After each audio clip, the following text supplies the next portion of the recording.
Assistant director industries and commerce പരീക്ഷ 2024 October 30 നടക്കാനിരിക്കുകയാണ്. ഈ ഒരു പരീക്ഷയ്ക്ക് ഉയർന്ന റാങ്കാണോ നിങ്ങളുടെ ലക്ഷ്യം?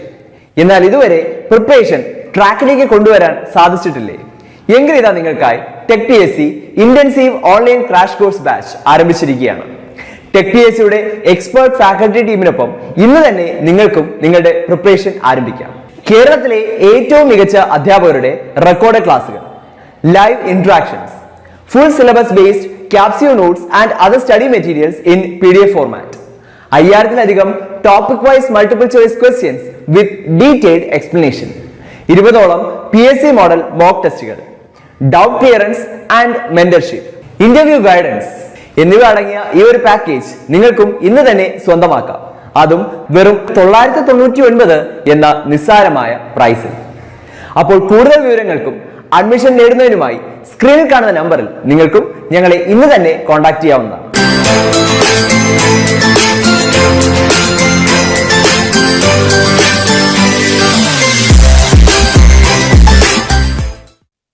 Hello all, good evening.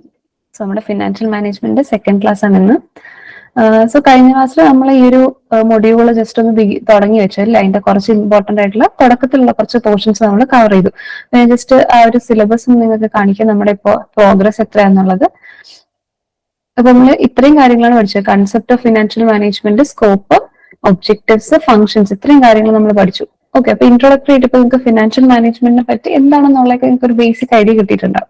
ഇനി നമ്മുടെ മെയിൻ ഫോക്കസ് എന്ന് പറഞ്ഞാൽ കോസ്റ്റ് ഓഫ് ക്യാപിറ്റൽ ആണ്. പക്ഷെ ഇത് പഠിക്കുന്നതിന് മുന്നേ നമുക്ക് കുറച്ച് പ്രീ റിക്വസിറ്റ്സ് ഉണ്ട്. ഓക്കെ, അപ്പൊ അത് പഠിക്കാതെ നമുക്ക് അടുത്ത് മുന്നോട്ട് പോകാൻ പറ്റില്ല. അപ്പൊ ഇന്നത്തെ ക്ലാസ്സിന്റെ അജണ്ട എന്ന് പറയുന്നത് മെയിൻ ആയിട്ട് നമ്മൾ കുറച്ച് MCQs ചെയ്യും. കഴിഞ്ഞ ക്ലാസ്സിൽ നമ്മൾ ഇത്രയും കാര്യങ്ങൾ പഠിച്ചില്ലേ, ഈ കൺസെപ്റ്റും ഫംഗ്ഷൻസ് ഒബ്ജക്റ്റീവ്സ് ഒക്കെ പഠിച്ചില്ലേ. Assistant director industries and commerce പരീക്ഷ 2024 ഒക്ടോബർ 30 നടക്കാനിരിക്കുകയാണ്. ഈ ഒരു പരീക്ഷയ്ക്ക് പ്രിപ്പയർ ചെയ്യുന്നവരാണോ നിങ്ങൾ? ഇനി ചുരുങ്ങിയ ദിവസങ്ങൾ മാത്രം അവശേഷിക്കെ മാതൃകാ പരീക്ഷകൾ പ്രാക്ടീസ് ചെയ്തുകൊണ്ട് ഉയർന്ന റാങ്ക് സ്വന്തമാക്കിയാലോ? അതിനായി ടെക് PSC അവതരിപ്പിക്കുന്നു assistant director success booster package. 5000-ലധികം topic wise multiple choice questions with detailed explanation, full syllabus based capsule notes and other study materials, 20ഓളം PSC മോഡലിലുള്ള ഫീഡ്ബാക്കോട് കൂടിയ മോക്ക് ടെസ്റ്റുകൾ എന്നിവ അടങ്ങിയ ഈ ഒരു പാക്കേജ് നിങ്ങൾക്ക് സ്വന്തമാക്കാം. അതും വെറും 699 എന്ന നിസ്സാരമായ പ്രൈസിലും. അപ്പോൾ ഇന്ന് തന്നെ ഈ ഒരു കോഴ്സ് സ്വന്തമാക്കൂ. കൂടുതൽ വിവരങ്ങൾക്ക് സ്ക്രീനിൽ കാണുന്ന നമ്പറിൽ നിങ്ങൾക്കും ഞങ്ങളെ ബന്ധപ്പെടാവുന്നതാണ്.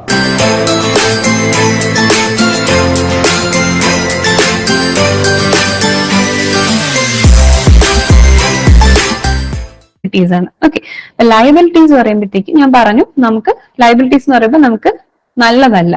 അതായത് നമുക്ക് കൊടുക്കേണ്ട കടങ്ങളോ അല്ലെങ്കിൽ ഒബ്ലിഗേഷൻസ്, നമുക്കുള്ള ബാധ്യതകളാണ്. ഒരു ബിസിനസ്സിന് തിരിച്ചടക്കേണ്ടി വരുന്ന എന്തും അതിന്റെ ലയബിലിറ്റീസ് ആണ്. അത് കൂടുവാണെങ്കിൽ നമ്മുടെ കമ്പനി എന്തെയും നെഗറ്റീവായിട്ട് അത് ഇമ്പാക്ട് ചെയ്യാനും സാധ്യതകളാണ്. സോ എപ്പോഴും നമ്മൾ ഈ അസറ്റും ലയബിലിറ്റിയും തമ്മിലുള്ള ഒരു ബാലൻസ് എപ്പോഴും നമ്മൾ കീപ്പ് ചെയ്യണം. ഓക്കെ, ഇപ്പൊ ലയബിലിറ്റി 3 ടൈപ്പ് ഉണ്ട്: current liability, long term liability, contingent liability. ഇപ്പൊ കറന്റ് ലയബിലിറ്റി എന്ന് പറയുമ്പോൾ എന്താണ്? കറണ്ട് എന്ന് പറയുമ്പോൾ നമുക്കറിയാം ഷോർട്ട് ടേം അല്ലേ.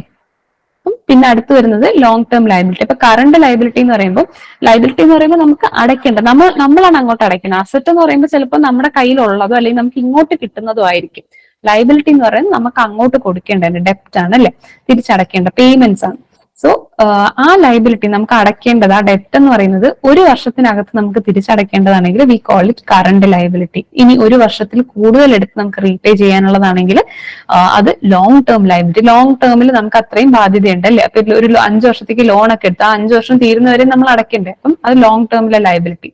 ഇനി കറണ്ട് ലയബിലിറ്റി ഇവിടെ പറയുകയാണെങ്കിൽ അക്കൗണ്ട്സ് പേയബിൾ. അതായത് നമ്മൾ നേരത്തെ അക്കൗണ്ട്സ് റിസീവബിൾ പഠിച്ചു അല്ലെ, അതിന്റെ നേരെ ഓപ്പോസിറ്റ് ആണ് അക്കൗണ്ട്സ് പേയബിൾ. ഈ റിസീവബിളും പേയബിളും, അക്കൗണ്ട്സ് പേയബിളും അക്കൗണ്ട്സ് റിസീവബിളും എപ്പോഴും ഓർക്കുക ഷോർട്ട് ടേമിൽ കിട്ടേണ്ടതായിരിക്കും. അതായത് റിസീവബിൾ ആണെങ്കിൽ ചെറിയൊരു ടൈമിൽ നമുക്ക് തിരിച്ചു കിട്ടും, അല്ലെങ്കിൽ അക്കൗണ്ട്സ് പേയബിൾ ആണെങ്കിൽ ചെറിയൊരു ടൈമിൽ നമുക്ക് പേ ചെയ്ത് തീർക്കേണ്ടതാണ്. For example, which is money business owes to third party for goods and services. ഇപ്പൊ ചിലപ്പോൾ അവരെന്തെങ്കിലും റോ മെറ്റീരിയൽസ് മേടിക്കാനായിട്ട് ആൾക്കാരിൽ നിന്ന് കുറച്ച് ഈ ക്രെഡിറ്റിലും എല്ലാം മേടിച്ചിട്ടുണ്ട്, അത് പക്ഷെ കുറച്ച് ടൈമിനുള്ളിൽ തന്നെ തിരിച്ചു കൊടുക്കാമെന്നും പറഞ്ഞിട്ടുണ്ടാവും. അപ്പൊ അങ്ങനെയൊക്കെ ഉള്ള എന്താണ്, നമ്മൾ ഉടനെ വലിയ താമസമില്ല, ഒരു വർഷത്തിനകത്ത് തന്നെ അത് തിരിച്ചു കൊടുക്കേണ്ടതല്ലേ. അപ്പൊ അങ്ങനെയൊക്കെ വരുന്നത് അക്കൗണ്ട്സ് പേയബിൾ ആണ്, അത് കറന്റ് ലൈബിലിറ്റിക്ക് എക്സാമ്പിൾ ആണ്. ഓക്കെ, അപ്പോ അക്കൗണ്ട്സ് റിസീവബിള് കറന്റ് അസറ്റിന് എക്സാമ്പിൾ ആണ്, അക്കൗണ്ട്സ് പേയബിൾ കറന്റ് ലയബിലിറ്റീസിന് എക്സാമ്പിൾ ആണ്. ലോങ് ടേം ലയബിലിറ്റി ഞാൻ എക്സാമ്പിൾ പറഞ്ഞു അല്ലേ, ലോങ് ടേമിൽ എടുക്കുന്ന ലോണുകളൊക്കെ അതിന് എക്സാമ്പിൾ ആണ്. പിന്നെ തന്നെ കണ്ടിൻജന്റ് ലയബിലിറ്റി. കണ്ടിൻജന്റ് ലയബിലിറ്റി എന്ന് പറഞ്ഞാൽ ആക്ച്വലി ഇപ്പൊ എക്സിസ്റ്റ് ചെയ്യുന്നില്ല. അതായത് നമ്മളിപ്പോ നമുക്ക് അടയ്ക്കാനുള്ള റിയൽ സിനാരിയോയിൽ ഇപ്പൊ നമുക്ക് അടയ്ക്കാനുള്ള എന്ന് പറഞ്ഞ് ഒന്നുമില്ല. ബട്ട് ഫ്യൂച്ചറിൽ പൊട്ടൻഷ്യൽ ആയിട്ടുള്ള ഒരു റിസ്ക് അല്ലെങ്കിൽ പിന്നീട് നമുക്ക് വരാൻ പറ്റുന്ന ഒരു ചെലവ്, അതിനെയാണ് കണ്ടിൻജന്റ് ലയബിലിറ്റി എന്ന് പറയുന്നത്. That is potential liabilities that may or may not arise depending on the outcome of future events. അതായത് ഇപ്പൊ ഒരു പെർട്ടിക്കുലർ സീസണിൽ ഇവര് പുതിയതായിട്ട് ഒരു പ്രോഡക്റ്റ് വല്ലതും വിൽക്കുകയുണ്ട്. അപ്പൊ അവിടെ മാർക്കറ്റിൽ എന്തെങ്കിലും ഒരു അനാലിസിസ് ചെയ്ത് ചിലപ്പോൾ ഈ പ്രോഡക്റ്റ് കൂടുതൽ വിൽക്കുമെന്ന് പറഞ്ഞിട്ടായിരിക്കും എന്ത് ചെയ്യുന്നത്, ഈ പ്രോഡക്റ്റ് ഇറക്കുന്നത്. ചിലപ്പോൾ അതിനെന്ത് ചെയ്യില്ല, അവിടെ സ്റ്റിൽ ഒരു റിസ്കിലെ ഫാക്ടർ എടുത്തിട്ടാണ് ഈ പ്രൊഡക്റ്റ് ലോഞ്ച് ചെയ്യുന്നത്. പക്ഷെ എന്ത് ചെയ്തു, ഇതിന്റെ കോമ്പറ്റീറ്റർ ഇതിനേക്കാളും നല്ലൊരു പ്രോഡക്റ്റ് ഇറക്കുന്ന ഇൻഫർമേഷൻ നമുക്ക് കിട്ടി. അപ്പൊ അങ്ങനെ വരുമ്പോൾ ദർ ഇസ് സ്റ്റിൽ റിസ്ക് അല്ലെ, നമ്മുടെ പ്രൊഡക്റ്റിന് അത്രയും ഒരു പ്രോഫിറ്റ് ഉണ്ടാവൂല, അല്ലെങ്കിൽ നമുക്ക് അത് തിരിച്ചടവ് കൂടുതൽ അതിൽ ഇൻവെസ്റ്റ് ചെയ്ത എമൗണ്ട് നമ്മൾ പ്രോഫിറ്റിൽ കിട്ടത്തില്ല. അപ്പൊ നമുക്ക് തിരിച്ചടക്കേണ്ട ആൾക്കാർക്ക് നമ്മുടെ കയ്യിൽ നിന്ന് നഷ്ടമായി എന്നുള്ളത് ഒരു പൊട്ടൻഷ്യൽ ആയിട്ട് ഫ്യൂച്ചറിൽ വരാൻ പറ്റുന്ന ഒരു റിസ്ക് ആണ്, അല്ലെങ്കിൽ ഒരു ലയബിലിറ്റി ആണ് അല്ലെ. അപ്പോൾ അതിനെയൊക്കെയാണ് നമ്മൾ കണ്ടിൻജന്റ് ലയബിലിറ്റി എന്ന് പറയുന്നത്. ഇതിനെ നമ്മൾ ഓഫ് ബാലൻസ് ഷീറ്റ് ലയബിലിറ്റി എന്ന് പറയുന്നത്. അതായത് നമുക്ക് ഇപ്പൊ എക്സിസ്റ്റിംഗ് ആയിട്ട് ലയബിലിറ്റി ഇല്ല, പക്ഷെ പിന്നീട് വരാം. അപ്പൊ ഇപ്പൊ ഇല്ലാത്തതുകൊണ്ട് നമ്മൾ ബാലൻസ് ഷീറ്റിൽ എഴുതത്തില്ല അതിനെ. So of balance sheet liabilities എന്ന് അതിനെ പറയും. ഓക്കെ, പക്ഷെ പിന്നീട് ആ ഒരു ചെലവ് വന്നു കഴിയുമ്പോൾ അത് നമ്മൾ ഇൻക്ലൂഡ് ചെയ്യും. ഓക്കെ, സോ അങ്ങനെ ഇപ്പൊ കറന്റ് ഇല്ല, but which can arise later due to some എന്തെങ്കിലും ഒരു സിറ്റുവേഷൻ ഓർ സർക്കംസ്റ്റാൻസസ് വരാൻ പറ്റുന്ന ലയബിലിറ്റീസിന് contingent liabilities. Okay, so asset നല്ലതാണ്, ലയബിലിറ്റീസ് ചീത്തയാണ്. ഇത്രയും കാര്യങ്ങൾ നിങ്ങൾ കറക്റ്റ് ആയിട്ട് ഓർത്ത് വെച്ചിരിക്കും. പക്ഷെ ലയബിലിറ്റീസ് ഇല്ലാതാക്കാൻ പറ്റുമോ? ഇല്ല. കാരണം നമുക്ക് ഫുൾ എമൗണ്ട് ഒന്നും ഒരിക്കലും നമുക്ക് സ്വന്തമായിട്ട് ഇൻവെസ്റ്റ് ചെയ്യാനൊന്നും പറ്റില്ല. ചിലരുണ്ട് ഫാമിലിയൽ വെൽത്തില് ഓർഗനൈസേഷൻസ് ബിസിനസ് സ്റ്റാർട്ട് ചെയ്യുന്നവരൊക്കെ ഉണ്ട്, അവർക്ക് അങ്ങനത്തെ ഇഷ്യൂ ഉണ്ടാവില്ല. പക്ഷെ മോസ്റ്റ് ഓഫ് ദ കേസസ് വേറെ സോഴ്സസ് ഓഫ് ഫൈനാൻസ് ഡിപ്പെൻഡ് ചെയ്ത് തന്നെയാണ് ആൾക്കാർ എന്ത് ചെയ്യുന്നത്, ഓരോ ബിസിനസ് ഒക്കെ തുടങ്ങുന്നത് അല്ലെ. അപ്പൊ അങ്ങനെ വരുമ്പോൾ എന്തായാലും നമുക്ക് തിരിച്ചടക്കേണ്ട ഡെപ്റ്റുകൾ, ലയബിലിറ്റീസ് ഒക്കെ എന്തായാലും ഉണ്ടാവും. പക്ഷെ നമുക്കത് ബാലൻസ് ചെയ്ത് പോയി കഴിഞ്ഞാൽ all will be fine. Okay, ഇപ്പൊ അസറ്റ് ആൻഡ് ലയബിലിറ്റി നിങ്ങൾക്ക് ക്ലിയർ ആയെന്ന് വിശ്വസിക്കുന്നു. ഇനി അടുത്തൊരു ഇമ്പോർട്ടന്റ് ടേം ആണ് ക്യാപിറ്റൽ എന്ന് പറയുന്നത്. ഓക്കെ, ക്യാപിറ്റൽ എന്ന് പറയുമ്പോൾ ഞാൻ പറഞ്ഞു നിങ്ങൾക്ക് ഓർക്കേണ്ട ഒരു കാര്യമാണ് മണി പ്ലസ് അസറ്റ്. അസറ്റ് നമ്മൾ നല്ലതാണ് അല്ലെ ഓർഗനൈസേഷന്, പിന്നെ അതുപോലെ തന്നെ മണി, കാശ് നമ്മളിൽ കൂടുതൽ ഇരുന്നാലും നല്ലതല്ല, നമുക്ക് ഓർഗനൈസേഷനിൽ ബിസിനസ്സിൽ ആവശ്യം വരുമ്പോൾ യൂസ് ചെയ്യാമല്ലോ. അപ്പോൾ മണിയും അസറ്റും അതെല്ലാം കൂടെ ചേർന്നാണ് നമ്മുടെ ക്യാപിറ്റൽ എന്ന് പറയുന്നത്. അപ്പൊ ഫൈനാൻഷ്യൽ മാനേജ്മെന്റിൽ ക്യാപിറ്റൽ എന്ന് പറയുന്നത് it is the money or assets a business uses to fund its operations and growth. ഒരു ബിസിനസ് നമ്മൾ തുടങ്ങുന്നത് എന്തെങ്കിലും ഒരു പേർപ്പസിനായിരിക്കില്ല. അപ്പൊ അത് ഗ്രോ ചെയ്യാനോ അവരുടെ day to day operations work ചെയ്യാൻ വേണ്ടിയിട്ട്, ക്യാരി ഔട്ട് ചെയ്യാൻ വേണ്ടിയിട്ട് നമ്മൾ യൂസ് ചെയ്യുന്ന എല്ലാ വസ്തുക്കളെയും നമ്മൾ എന്ത് വിളിക്കും, ക്യാപിറ്റൽ എന്ന് വിളിക്കും. അതിലിപ്പോൾ മണിയും വരും അസറ്റും വരും. അതായത് നമ്മളിപ്പം building, land, machinery, inventory, raw material ഇതൊക്കെ നമ്മൾ യൂസ് ചെയ്യും. അത് കൂടാതെ തന്നെ നമ്മൾ ക്യാഷ്, ലിക്വിഡ് ക്യാഷ് ആയിട്ട് നമ്മൾ എന്ത് ചെയ്യും, യൂസ് ചെയ്യില്ല. അപ്പൊ മണിയും അസറ്റും എല്ലാം കൂടെ ചേരുന്നതാണ് നമ്മുടെ ക്യാപിറ്റൽ എന്ന് പറയുന്നത്. ഓക്കെ, ഇനി അതിലും രണ്ട് ടൈപ്പ് ഉണ്ട്, ഫിക്സ്ഡ് ക്യാപിറ്റലും വർക്കിംഗ് ക്യാപിറ്റലും. നമ്മളറിയാം കറണ്ട് എന്ന് കേട്ട് കഴിഞ്ഞാൽ എന്താണ്, ഷോർട്ട് ടേം അല്ലെ. കറണ്ട് എന്ന് കേട്ടാൽ ഷോർട്ട് ടേം, ഫിക്സ്ഡ് എന്ന് കേട്ട് കഴിഞ്ഞാൽ ലോങ് ടേം. അപ്പൊ ഇങ്ങനത്തെ ചില ജനറൽ ആയിട്ടുള്ള ടെർമിനോളജീസ് ഒക്കെ ഓർത്ത് വെച്ച് കഴിഞ്ഞാൽ ഒരുവിധം നിങ്ങൾക്ക് ലോജിക്ക്, കാരണം ഇങ്ങനെ പറയുന്നതെന്ന് വെച്ചാൽ നിങ്ങൾക്ക് MCQs വരുമ്പോഴത്തേക്കും ഇപ്പൊ നിങ്ങൾ ഈ സ്ലൈഡുകളിലൊന്നും കാണുന്ന എക്സാക്ട് അതേ സെന്റൻസ് ഒന്നും വരണമെന്നില്ല. Okay, possibilities are less. ആ മീനിങ് മനസ്സിലാക്കുന്നതിലാണ് അതിന്റെ ഇമ്പോർട്ടൻസ് വരുന്നത്. ഓക്കെ, സോ അതുകൊണ്ടാണ് പറഞ്ഞത്. അപ്പൊ കറണ്ട് എന്ന് പറയുമ്പോഴത്തേക്കും ഷോർട്ട് ടേം ആണ്, ഫിക്സ്ഡ് എന്ന് പറയുമ്പോൾ ലോങ് ടേമിലെത്തേക്കുള്ളത് മെൻഷൻ ചെയ്യുന്നത്. ഇപ്പൊ ഫിക്സ്ഡ് ക്യാപിറ്റൽ എന്ന് പറയുമ്പോൾ ഈ ക്യാപിറ്റൽ, ഈ മണി അല്ലെങ്കിൽ അസറ്റ് നമ്മൾ ലോങ് ടേമിലെത്തേക്ക് യൂസ് ചെയ്യുന്നതാണ്. അതായത് ഫിക്സ്ഡ് അസറ്റുകളായിരിക്കും അല്ലെ. അപ്പം used for long term investment in fixed asset like plant, machinery, land, buildings. ഇതൊക്കെ എന്ന് പറഞ്ഞാൽ നമ്മൾ ഇന്ന് വാങ്ങിച്ച് നാളെ തിരിച്ചു കൊടുക്കോ? ഇല്ല. അല്ലെങ്കിൽ യൂട്ടിലൈസ് ചെയ്ത് തീർക്കോ? ഇല്ല. ഇതൊക്കെ എന്ന് പറഞ്ഞാൽ നമുക്ക് ലോങ് ടേമിൽ ഒരു കുറെ വർഷമൊക്കെ നമുക്ക് യൂസ് ചെയ്യാൻ പറ്റുന്നതാണ്. പ്ലാന്റും, മെഷീനറിയും, ലാൻഡും, ബിൽഡിംഗും ഒക്കെ അല്ലെ. അപ്പൊ ഇത് ലോങ് ടേമിൽ നിൽക്കുന്നതുകൊണ്ട് അതിന് ഫിക്സ്ഡ് ക്യാപിറ്റൽ എന്ന് പറയും. ഇനി വർക്കിംഗ് ക്യാപിറ്റൽ നമ്മൾ പറഞ്ഞു അല്ലെ. വർക്കിംഗ് ക്യാപിറ്റൽ എന്താണ്, നമ്മുടെ ഡേ ടു ഡേ ഓപ്പറേഷൻസ് അല്ലെ, ഡേ ടു ഡേ ഓപ്പറേഷൻസ് അല്ലെങ്കിൽ ഷോർട്ട് ടേമിലുള്ള ഓപ്പറേഷൻസ് അല്ലെ, അത് ക്യാരി ഔട്ട് ചെയ്യാൻ വേണ്ടിയിട്ട് യൂസ് ചെയ്യുന്ന ഫണ്ടിനെയാണ് നമ്മൾ വർക്കിംഗ് ക്യാപിറ്റൽ എന്ന് പറയുന്നത്. അതായത് ഫോർ എക്സാമ്പിൾ ക്യാഷ്, നമ്മൾ ലിക്വിഡ് ക്യാഷ് വർക്കിംഗ് ക്യാപിറ്റൽ ആയിട്ട് പറയാം, which is used for purchasing raw materials, അല്ലെങ്കിൽ വേജസ്, ഡെയിലി വേജസ് ഒക്കെ കൊടുക്കാൻ വേണ്ടിയിട്ട് യൂസ് ചെയ്യുന്നത്. അതൊക്കെ എന്താണ്, നമ്മുടെ വർക്കിംഗ് ക്യാപിറ്റലിൽ വരും. ഇറ്റ് ഫൈനാൻസസ് കറണ്ട് അസറ്റിലെ cash, inventory, receivables. Okay, cash നമ്മുടെ കയ്യിൽ വരും, ഇൻവെന്ററീസും റിസീവബിൾസും, അതായത് നമ്മൾ എന്താണ് അക്കൗണ്ട്സ് റിസീവബിൾ പറഞ്ഞു അല്ലെ, അതും ഒക്കെ എന്താണ് നമുക്ക് വേണമെങ്കിൽ ഇതിലേക്ക് യൂസ് ചെയ്യും, എന്താ വർക്കിംഗ് ക്യാപിറ്റൽ മാനേജ്മെന്റിന് വേണ്ടിയിട്ട് യൂസ് ചെയ്യാം. ഓക്കെ, സോ ഇതാണ് ഫിക്സ്ഡ് ക്യാപിറ്റലും വർക്കിംഗ് ക്യാപിറ്റലും. നിങ്ങൾക്ക് വേറെ ഇതിൽ മനസ്സിലാക്കാനൊന്നുമില്ല, ലോങ് ടേം ഷോർട്ട് ടേമിൽ യൂസ് ചെയ്യുന്ന ഫണ്ട്സിന്റെ കാര്യം മാത്രമാണ് വരുന്നത്, ഫണ്ടും അസറ്റുകൾ. ഓക്കെ, പിന്നെ ഇവിടെ ഒരു ടേം നിങ്ങൾ ഓർക്കണം, വർക്കിംഗ് ക്യാപിറ്റലിന്റെ വേറൊരു പേരാണ് റിവോൾവിംഗ് അല്ലെങ്കിൽ സർക്കുലേറ്റിംഗ് ക്യാപിറ്റൽ എന്ന് പറയുന്നത് കേട്ടോ. അതും കൂടെ ഒന്ന് നോട്ട് ചെയ്യുക. വർക്കിംഗ് ക്യാപിറ്റലിന്റെ വേറെ പേരാണ് റിവോൾവിംഗ് അല്ലെങ്കിൽ സർക്കുലേറ്റിംഗ്. കാരണം നമ്മൾ ഡേ ടു ഡേ ഓപ്പറേഷൻസിനെ റെഗുലർ ആയിട്ട് യൂസ് ചെയ്തുകൊണ്ടിരിക്കില്ല, അപ്പൊ അതിങ്ങനെ സർക്കുലേറ്റ് ചെയ്തുകൊണ്ടേ ഇരിക്കുവാണ്. So we call it circulating capital അല്ലെങ്കിൽ റിവോൾവിംഗ് ക്യാപിറ്റൽ എന്ന് പറയും. പിന്നെ ഇവിടെ രണ്ട് ഡെഫിനിഷൻസ് ഉണ്ട്, അതും കൂടെ നോക്കണം. ഷുബിൻ എന്ന് പറയുന്ന ഒരാളും ജെനസ്റ്റൻ ബർഗും തന്നിട്ടുള്ള ഡെഫിനിഷൻസ് ആണ് ക്യാപിറ്റലിനെ കുറിച്ച്. So Shubin defines it as funds necessary to cover operational cost.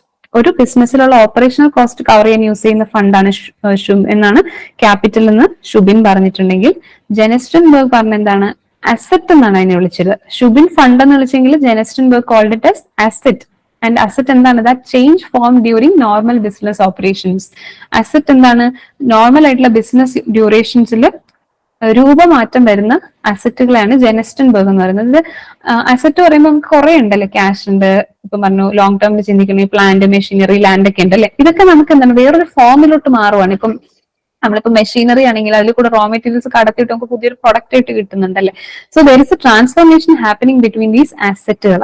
അപ്പൊ അതിനെയാണ് നമ്മുടെ ക്യാപിറ്റൽ എന്ന് പറയുന്നത് ജെനസ്റ്റൻ ബർഗ് പറഞ്ഞത്. ഷുബിൻ എന്ന് പറയുന്നത് ഹി ടോൾഡ് നമുക്ക് ഡേ ടു ഡേ ഓപ്പറേഷൻസ്, നമ്മുടെ ഓപ്പറേഷണൽ കോസ്റ്റ് ഇൻകർ ചെയ്യാൻ വേണ്ടിയിട്ട് നമ്മൾ യൂസ് ചെയ്യുന്ന ഫണ്ടിനെയാണ് ഷുബിൻ എന്ത് ക്യാപിറ്റൽ എന്ന് ഷുബിൻ പറഞ്ഞത്. ഓക്കെ, സോ ഇത് രണ്ടും ഓർത്തു വെച്ചിരിക്കാം.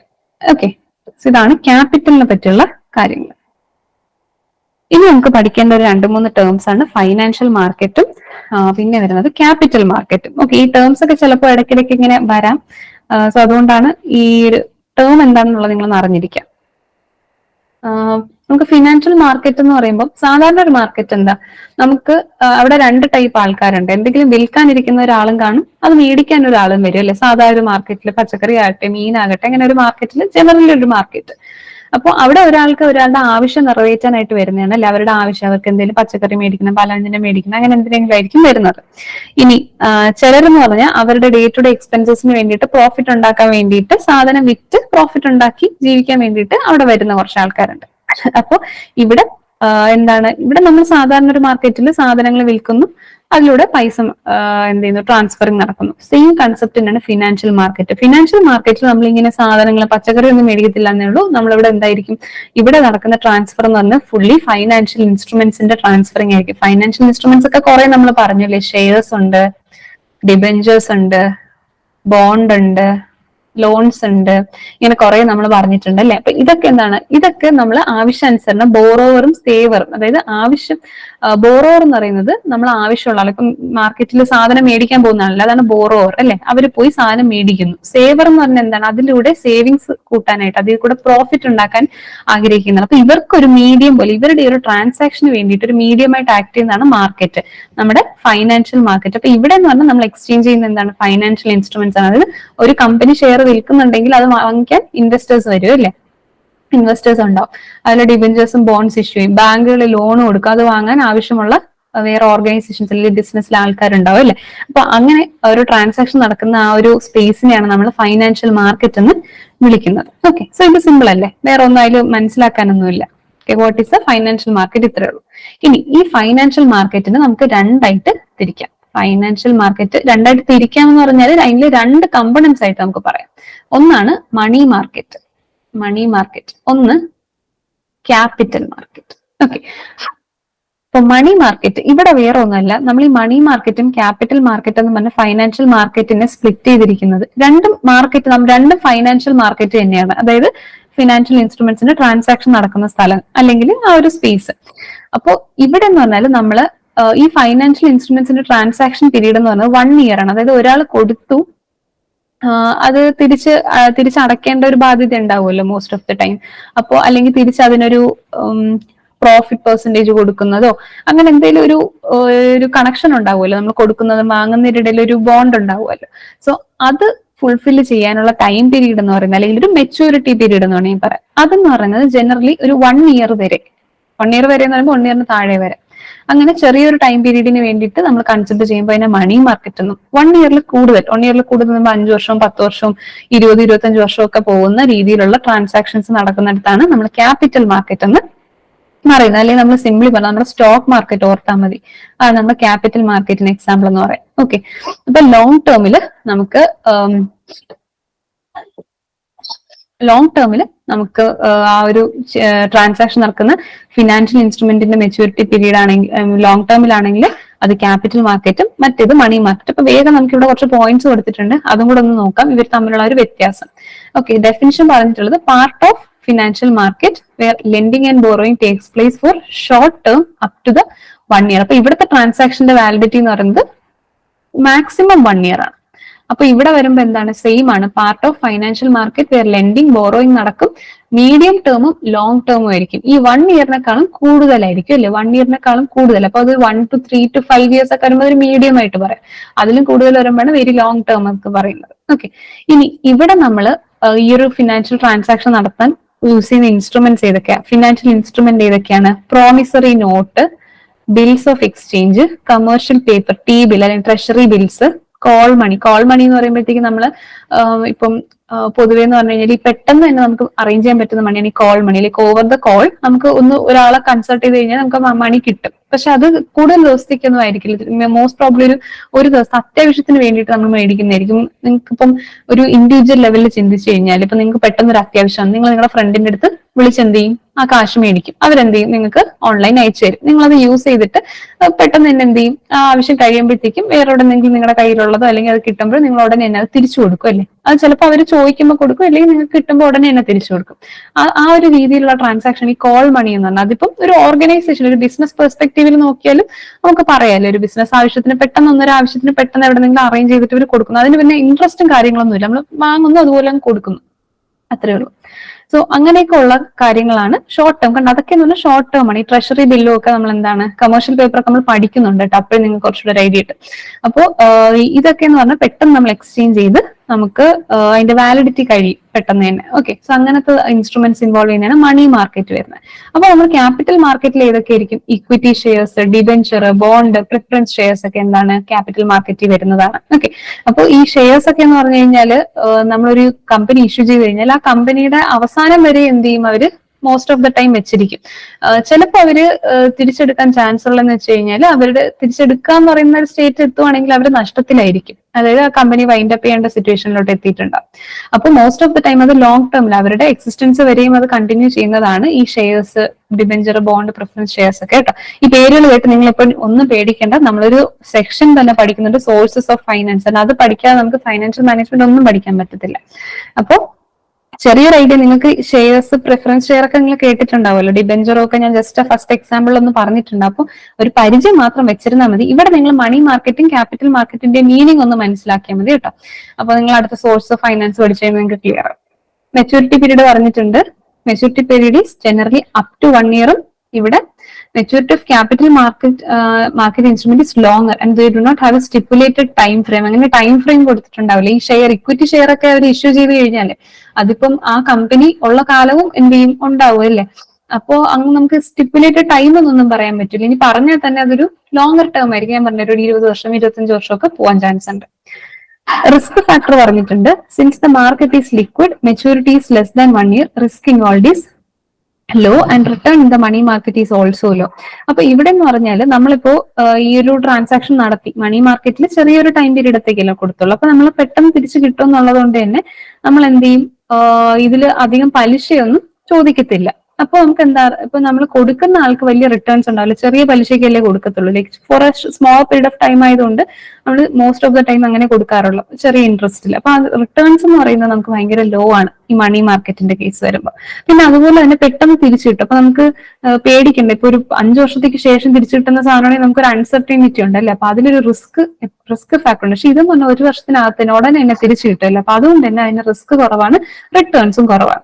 പക്ഷെ ക്യാപിറ്റൽ മാർക്കറ്റിൽ അങ്ങനെയല്ല. അത് ലെസ് ലിക്വിഡ് നേച്ചർ ആണ്, ലോങ് മെച്യൂരിറ്റി, റിസ്ക് ഹൈ ആണ്, റിട്ടേൺസും അതുപോലെ ഹൈ ആണ്. അപ്പൊ നമ്മൾ പറഞ്ഞു നമ്മൾ കൂടുതൽ ടൈമിലത്തേക്ക് ഇൻവെസ്റ്റ് ചെയ്യുന്നതാണ് ഈ ഒരു ക്യാപിറ്റൽ മാർക്കറ്റ് എന്ന് പറയുന്നത്. അപ്പോഴത്തേക്ക് അവിടെ എന്താണ്, അവിടെ ഒരു റിസ്ക് ഉണ്ട്. ഫ്യൂച്ചറിൽ എന്തെന്നുള്ളത് നമുക്ക് അറിയില്ല.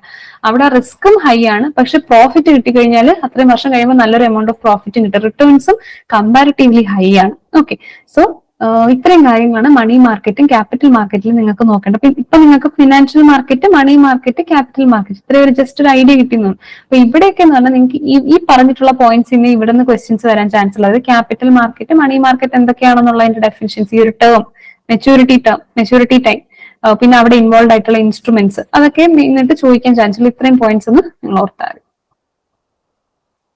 ഓക്കെ, ഇനി നമുക്ക് നോക്കേണ്ട ഒരു ഇനിയുള്ള topics role of finance manager നമുക്ക് നോക്കണം. പിന്നെ ടൈം വാല്യൂ ഓഫ് മണി ഉണ്ട്, സോഴ്സസ് ഓഫ് ഫൈനാൻസ് ഉണ്ട്. ഇതില് ഇപ്പൊ നമ്മൾ നോക്കാൻ പോകുന്ന role of a finance manager ആണ്. ഇനി കുറച്ച് കഥയാണ്, നിങ്ങൾ കുറച്ച് ക്ഷമയോടെ തന്നെ ഇരിക്കണം കേട്ടോ, ഇല്ലെങ്കിൽ നിങ്ങൾക്ക് ബോറടിക്കും.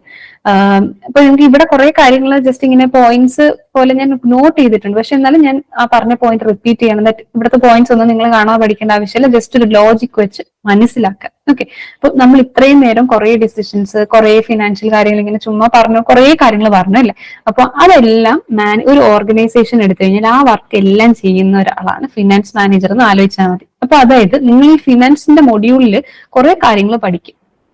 ക്വസ്റ്റ്യൻ ഒരെണ്ണം വരുവാണ്, ഫിനാൻസ് മാനേജറുടെ ഫംഗ്ഷൻ ഏതാണ്.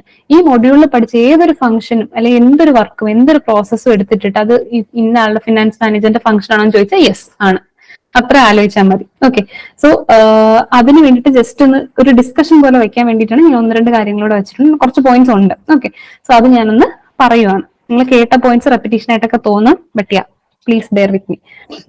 ഇവിടെ ഒരു 6 പോയിന്റ്സ് ഞാൻ പറഞ്ഞിട്ടുണ്ട്. First one, management of working capital അല്ലെ. നമ്മൾ ആ ഒരു 3 ഫംഗ്ഷൻസ് പഠിച്ചില്ലേ, 3 ഫംഗ്ഷൻസ് ഓഫ് FM, അതിനകത്ത് വരുന്ന കാര്യങ്ങളൊക്കെ തന്നെ ഏകദേശം ഇവിടെ വരുന്നത്. അപ്പോൾ ഒരു ഫൈനാൻസ് മാനേജർ ആകുമ്പോൾ നമ്മളൊരു ഓർഗനൈസേഷന്റെ ഫൈനാൻസ് പെർസ്പെക്റ്റീവിൽ നിന്ന് ചിന്തിക്കേണ്ട ഒരാളാണ് അല്ലെ. അപ്പം അതായത് പ്രോഫിറ്റ് കൂട്ടി കൊടുക്കുക, അല്ലെങ്കിൽ വെൽത്ത് മാക്സിമൈസ് ചെയ്യുക, അവരുടെ ഫണ്ട് എങ്ങനെ അക്യുമുലേറ്റ് ചെയ്യണം. നമ്മൾ ആ പറഞ്ഞ 3 ഫംഗ്ഷൻസ് ഉണ്ടല്ലോ ഫൈനാൻഷ്യൽ മാനേജ്മെന്റിന്റെ, ആ 3 ഫംഗ്ഷൻസ് പ്രോപ്പർ ആയിട്ട് ചെയ്യുന്നത്, എക്സിക്യൂട്ട് ചെയ്യുന്നതും അതിന് വേണ്ടിയിട്ടുള്ള സ്ട്രാറ്റജീസും ഡിസിഷൻസ് എടുക്കുന്നതും എല്ലാം എന്താണ്, ആ ഫൈനാൻസ് എക്സ്പേർട്ട് ആണ് ആ ഓർഗനൈസേഷന്റെ. അങ്ങനെ ആ റോളിന് പൊതുവെ നമ്മൾ വിളിക്കുന്ന പേരാണ് ഫൈനാൻസ് മാനേജർ എന്ന് പറയുന്നത്. അപ്പോൾ സിമ്പിൾ ആയിട്ട് നോക്കിക്കഴിഞ്ഞാൽ നമുക്ക് first thing day to day കാര്യങ്ങൾ നേരെ നടക്കുന്നു എന്നുള്ളത് നോക്കണം. അതാണ് നമ്മുടെ വർക്കിംഗ് ക്യാപിറ്റൽ മാനേജ്മെന്റിൽ നമ്മൾ ശ്രദ്ധിക്കുന്നത്.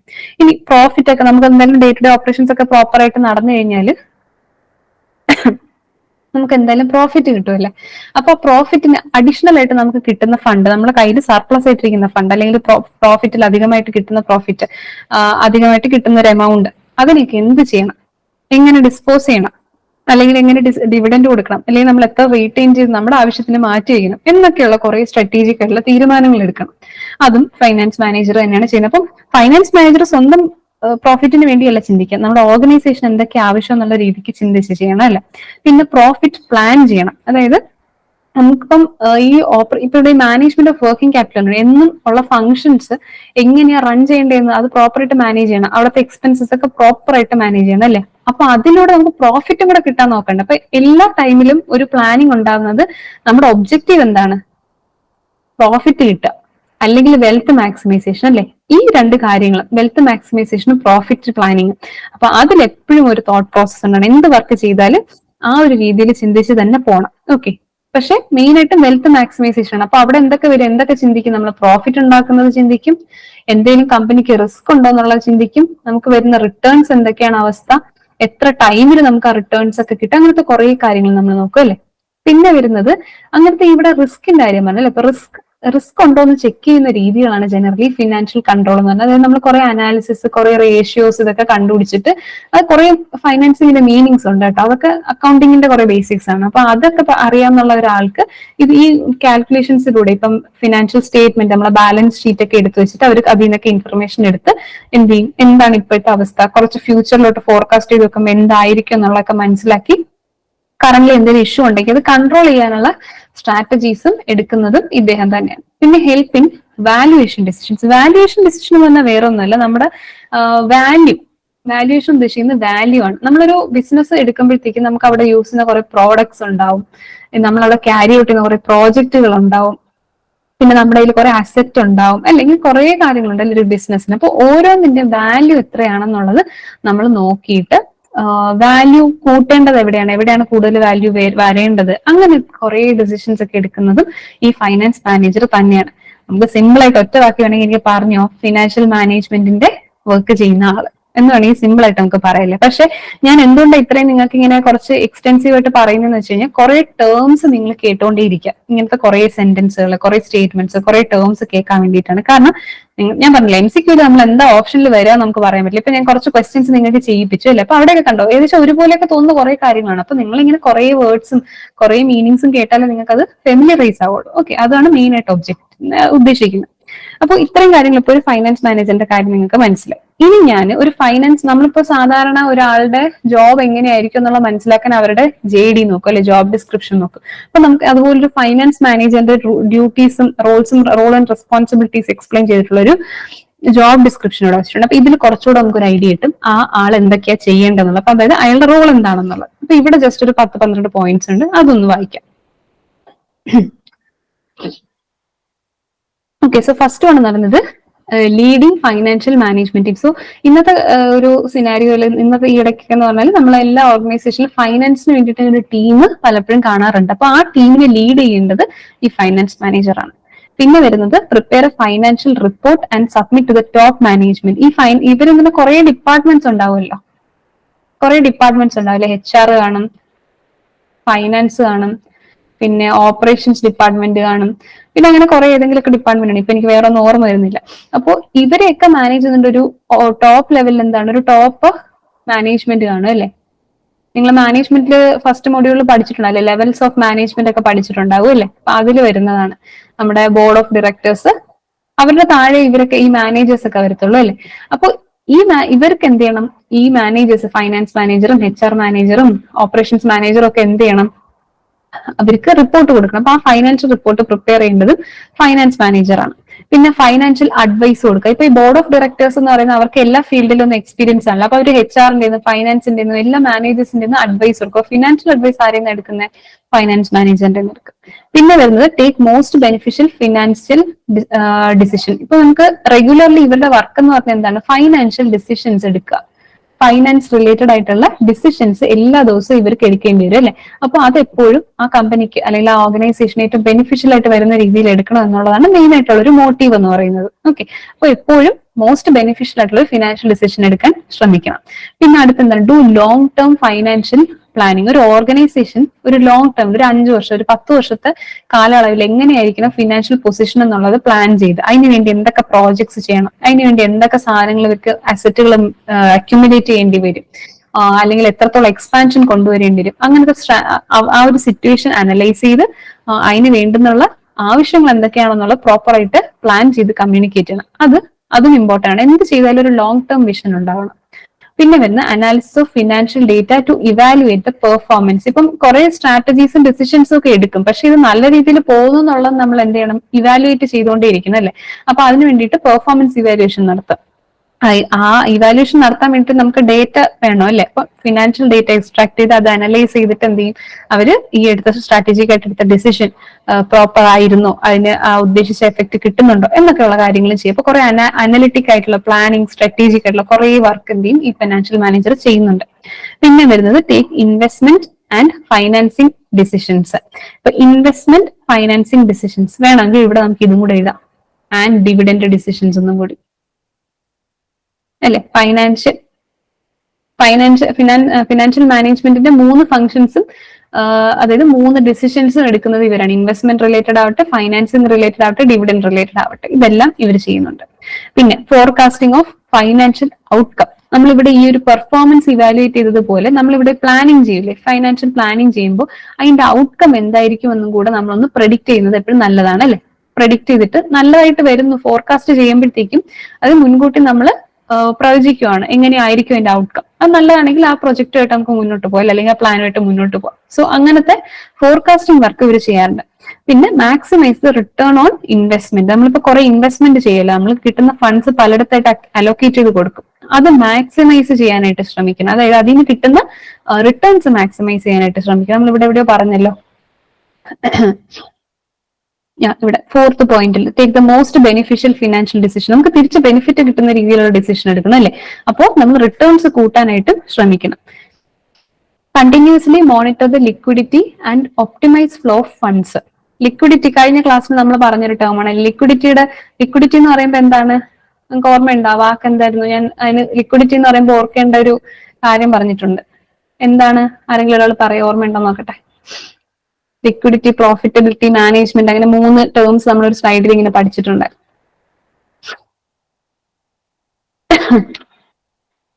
നോട്ട് ചെയ്തിട്ടുണ്ടെങ്കിൽ നോക്കിയിട്ടായാലും പറഞ്ഞാൽ മതി. ലിക്വിഡിറ്റി എന്താണ്?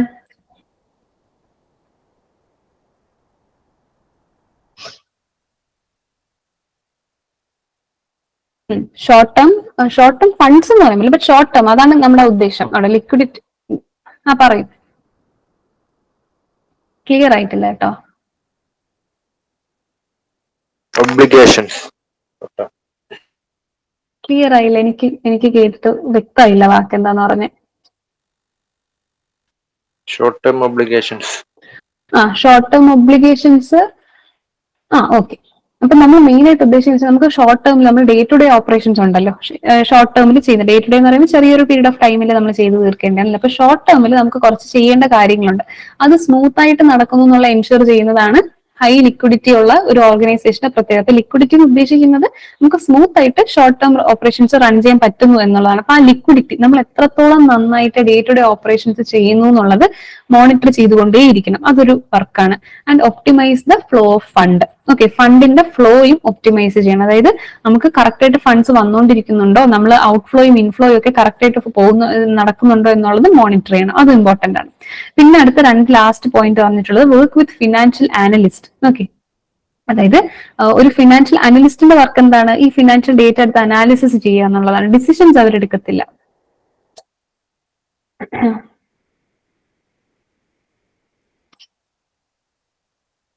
ഓക്കെ, ഫിനാൻഷ്യൽ ഡിസിഷൻസ് അവരെടുക്കത്തില്ല, പക്ഷെ ഇവർക്ക് വേണ്ടെന്നുള്ളത്, ഇപ്പം ഡിസിഷൻ എടുക്കുന്നത് ആരാണ്?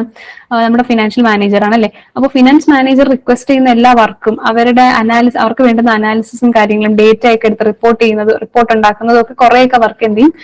ഫിനാൻഷ്യൽ അനലിസ്റ്റ് ചെയ്യുന്നുണ്ട്. അപ്പൊ ആ അനാലിസിസ് ചെയ്യുന്ന അനലിസ്റ്റുമായിട്ട് ഇതെന്താണ്, വളരെ ക്ലോസ് ആയിട്ട് വർക്ക് ചെയ്യേണ്ടി വരും. പിന്നെ മെയിൻറ്റെയിൻ ഏജൻസി റിലേഷൻഷിപ്പ്, അതൊരു വലിയൊരു ഫാക്ടറാണ് കേട്ടോ.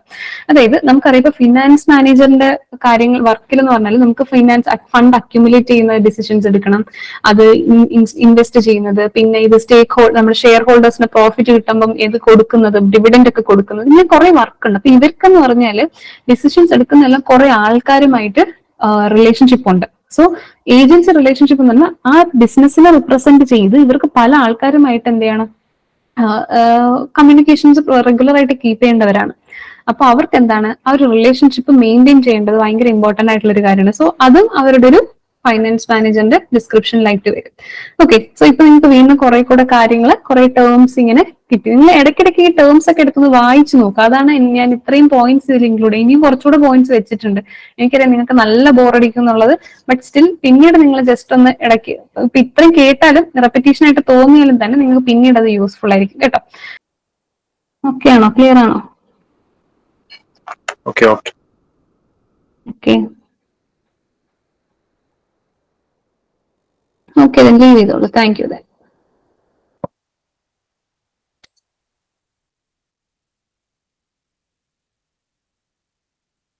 Assistant director industries and commerce പരീക്ഷ 2024 ഒക്ടോബർ 30 നടക്കാനിരിക്കുകയാണ്.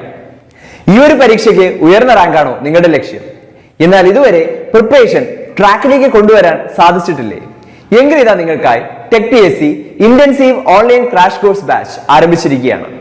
ടെക് PSCയുടെ എക്സ്പേർട്ട് ഫാക്കൽറ്റി ടീമിനൊപ്പം ഇന്ന് തന്നെ നിങ്ങൾക്കും നിങ്ങളുടെ പ്രിപ്പറേഷൻ ആരംഭിക്കാം. കേരളത്തിലെ ഏറ്റവും മികച്ച അധ്യാപകരുടെ റെക്കോർഡ് ക്ലാസുകൾ, live interactions, full syllabus based capsule notes and other study materials in PDF format. 5000-ലധികം topic wise multiple choice questions with detailed explanation, 20ഓളം PSC മോഡൽ മോക്ക് ടെസ്റ്റുകൾ, doubt clearance and mentorship, interview guidance എന്നിവ അടങ്ങിയ ഈ ഒരു package നിങ്ങൾക്കും ഇന്ന് തന്നെ സ്വന്തമാക്കാം. അതും വെറും 999 എന്ന നിസ്സാരമായ പ്രൈസിൽ. അപ്പോൾ കൂടുതൽ വിവരങ്ങൾക്കും അഡ്മിഷൻ നേടുന്നതിനുമായി സ്ക്രീനിൽ കാണുന്ന നമ്പറിൽ നിങ്ങൾക്കും ഞങ്ങളെ ഇന്ന് തന്നെ കോൺടാക്ട് ചെയ്യാവുന്നതാണ്.